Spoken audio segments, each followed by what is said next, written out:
Hello everyone and welcome to my Bachelor Nation official channel. I hope everyone is having a wonderful day. Before we begin, please hit the subscribe button and gives this video a thumbs up. The Golden Bachelorette alum Pascal Ibgui stirred the pot before and during his stay on that renowned spin-off, and now, a fresh comment about senior citizens has him back in villain zone, amid rumors that the Golden Bachelorette and the Golden Bachelor alums will be cast in the forthcoming Bachelor in Paradise season. Pascal is 70 years old. So it felt strange that he was calling people out for being old and ready to appear on the beach, where they could drink Wells Adams cocktails and look for love. The problem is, he didn't truly exclude himself, he was frank about his age. While appearing on the I Do, Part 2 podcast, Pascal revealed that he declined the opportunity to go on the upcoming season of Bachelor in Paradise. Okay, fair enough, he is entitled to his views, and I myself find this kind of candor refreshing. People frequently temper their words for public consumption to make them more acceptable, but villain Pascal, a potential The Golden Bachelorette lead, never does. If he has a thought, he expresses himself unfiltered. However, it should be noted that villains are known for saying practically anything. What he's trying to express is that, while there's nothing wrong with going on Bachelor in Paradise as an older person, it's simply not for him. The problem with Pascal, who hangs out with show alums above, is that his statements frequently have a sarcastic tone, which is why he is constantly labeled as a villain. He has an acidic edge that can be abrasive. Yes, these older folks will go to the beach with people decades younger than them, but look at Miami Vice star Don Johnson, who is 74 and breathtakingly gorgeous. He's fit, smiling, and engaging. Don is fantastic. Everyone often compliments him on his good looks. It's still dazzling after all these years. Then there's Helen Mirren, who, despite her advanced age, remains sassy.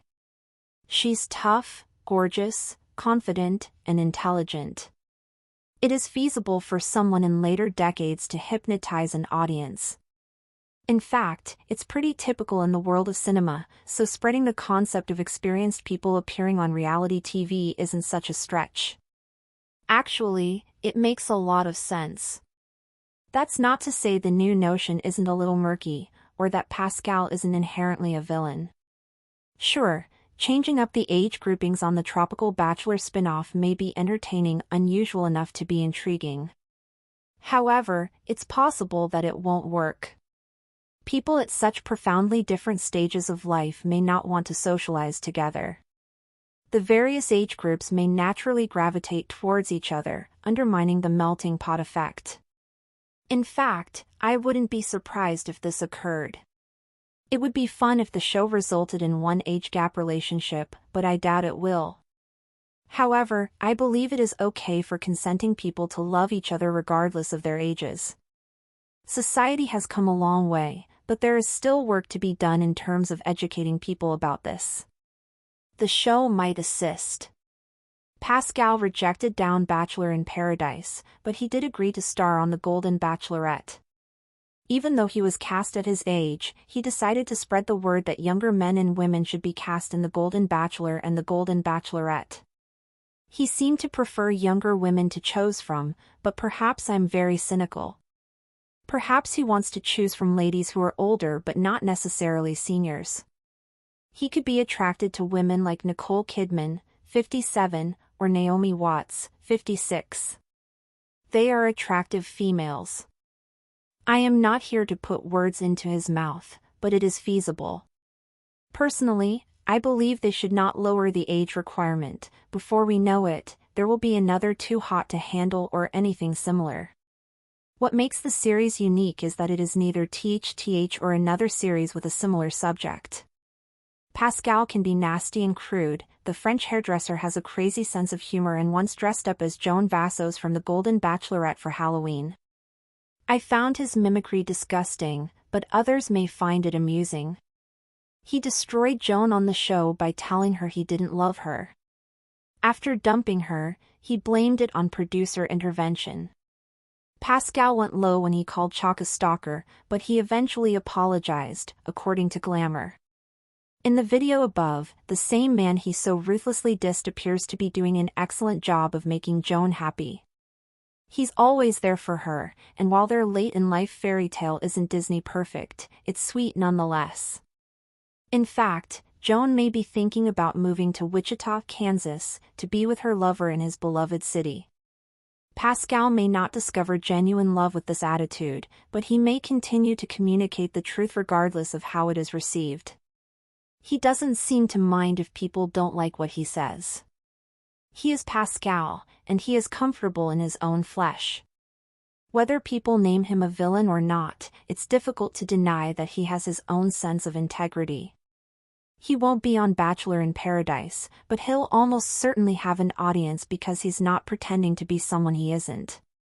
While Juliana may still be by his side, the story of The Bachelor season 29 will be remembered not as a romance but as a cautionary tale about what happens when someone tries to perform authenticity instead of living it. Mel's ideal partner, according to him, is a woman with kindness, inner strength, and a good sense of humor. Someone who's lived life, embraced its ups and downs, and still believes in something beautiful ahead. He's looking for companionship, adventure, and emotional depth, a teammate for the fourth quarter, as he jokingly put it. Fans are naturally curious, if not cautious, after the tumultuous end to Jerry Turner's romance. Producers have stated that they've implemented more thorough background vetting and have learned from prior missteps. Mel himself has been forthcoming about his past. In recent interviews, he's opened up about his divorce, acknowledging how it shaped him and what he learned from it. "I've made mistakes," he admitted in a recent sit-down.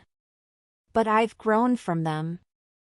I think one of the gifts of getting older is that you stop trying to be perfect and start striving to be authentic." Mel's authenticity is already winning over fans.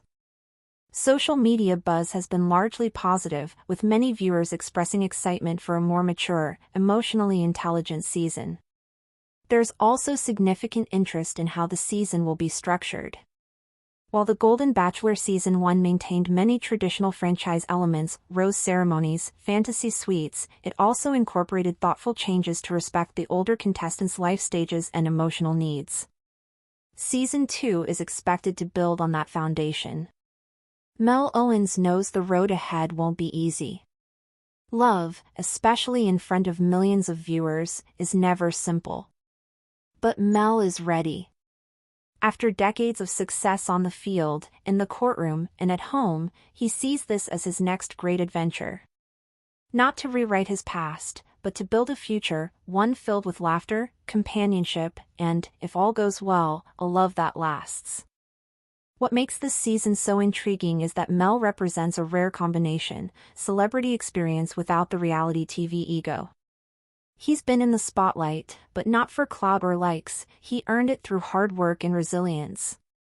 That alone sets a different tone for the season. And if the teasers are anything to go by, Mel brings a surprising mix of humility, humor, and passion to the role. Thanks for watching. If you likes this video, do not forget to subscribe to my channel and do not miss any update.